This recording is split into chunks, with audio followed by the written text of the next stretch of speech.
nice round of applause for Mr. Dave Konig, ladies and gentlemen.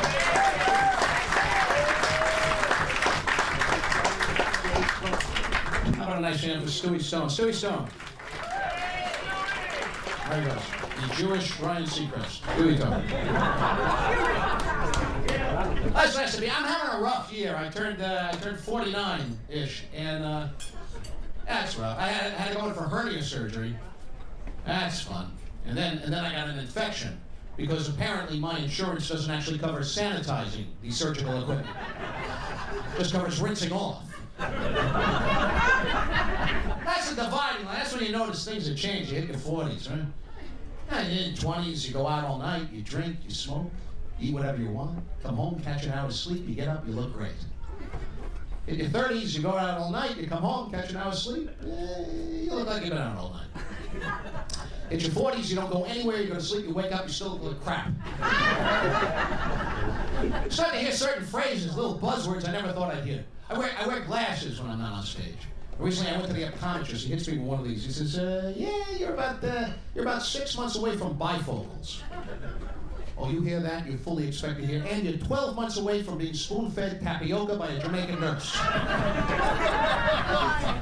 had to go to the eyeglass store to get my new multifocal lenses, and I'm all irritated. You know, I get irritated anytime I gotta go to any store, deal with a clerk, something always goes wrong, I get nervous. I have nothing against the congenitally stupid. I just don't understand why they all end up in customer service. The other day, I come out of the supermarket in my town. I get my car won't start. I call AAA. I say, yeah, I'm in the parking lot of the supermarket, my car won't start. Lady from AAA says, was your car working when you drove it there? I said, as a matter of fact, it wasn't. I had to push it all the way here from my house. But now it's all loaded up with groceries, it's a little too heavy to push back.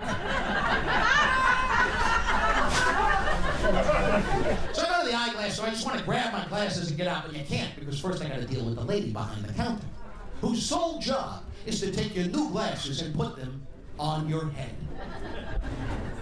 Because this is apparently a very complicated task, you might screw it all up and poke your own eye out. So she takes my new multifocal lenses and she puts them on my head. And she looks. Then she takes them off. She makes a little adjustment. She puts them back. She looks. Then she says, these are going to look crooked.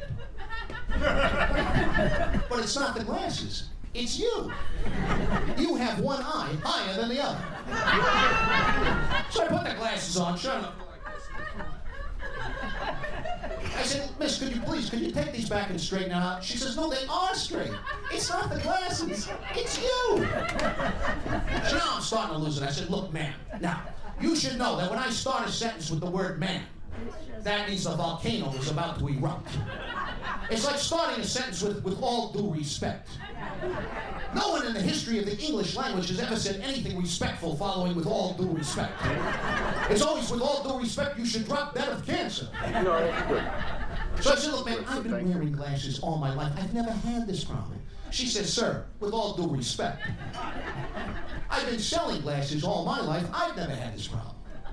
You've been selling glasses all your life. So when all the other kids were out on the front lawn with their lemonade stand, you were out there with your optometry kiosk. When all the little Girl Scouts were going door to door selling cookies, you were selling disposable contact lenses. So now I'm fighting with this woman, and it culminates with me storming out of the store. I storm out of the store, I get outside, my wife is waiting in the car outside. I get in, she says, what happened? I said, I'll tell you what happened. That woman's insane. She said I had one eye higher than the other. My wife says, you just noticed this? She says, everybody in your family has one eye higher than the other. So now I'm fighting with my wife. And it reaches that point where you're not making any sense. You're just saying the opposite of what the other person says just to piss them off. My wife says, will you calm down? I said, I will not calm down. I will calm up.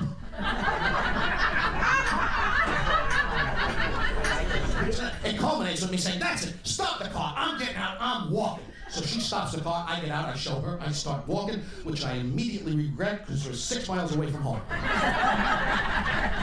You get a lovely view from the middle of the Tappan Zee Bridge. So now I'm juggling 3 different pairs of glasses. I got my new multifocal lenses, these are for everyday use and for driving. And I still got my old prescription for distance, like when I go to the movies. And And then I got my new reading glasses just for reading. So the ultimate nightmare for me would be to go see a foreign movie with subtitles at a drive-in theater.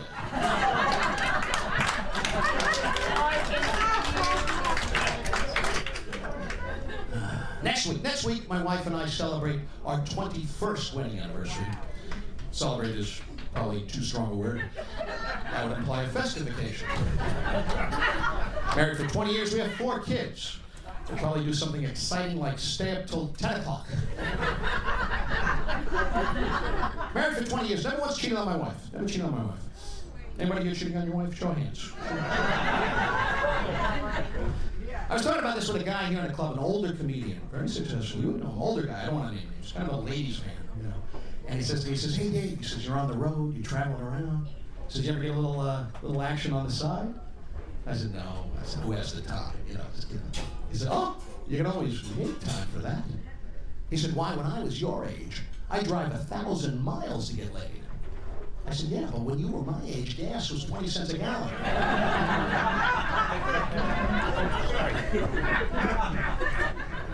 You gotta keep that honeymoon spark going, right? That's the key to a happy marriage. Not always easy when you've been married a long time, you got a lot of kids. My wife has all these women's magazines lying around.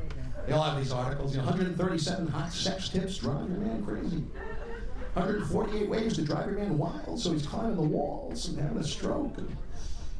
She never reads these things, but I do. You ever say, drive your man crazy, wear a sexy costume to bed. I tried this with my wife. Tried to get her to come to bed dressed as a French maid, you know, one of those French maid costumes. She came to bed dressed as a Guatemalan maid. Baggy sweatpants, orthopedic shoes, athletic socks. So I asked her to talk dirty to me. She said, Mr. David, we need more Lysol.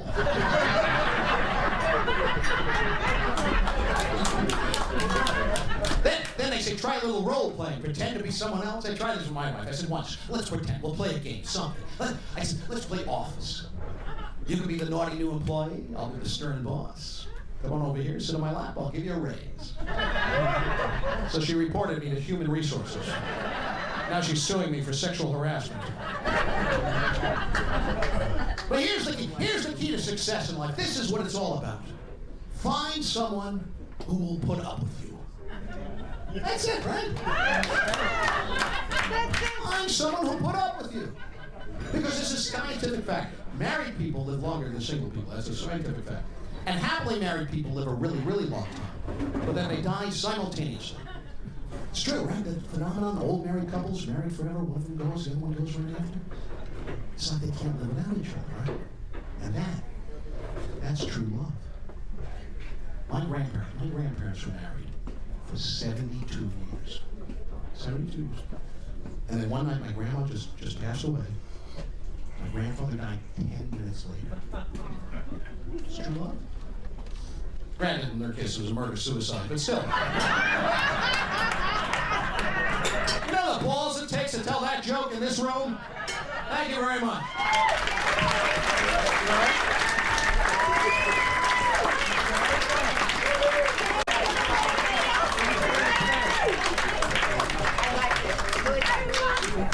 David Konig, ladies and gentlemen. Come on, David, take a bow.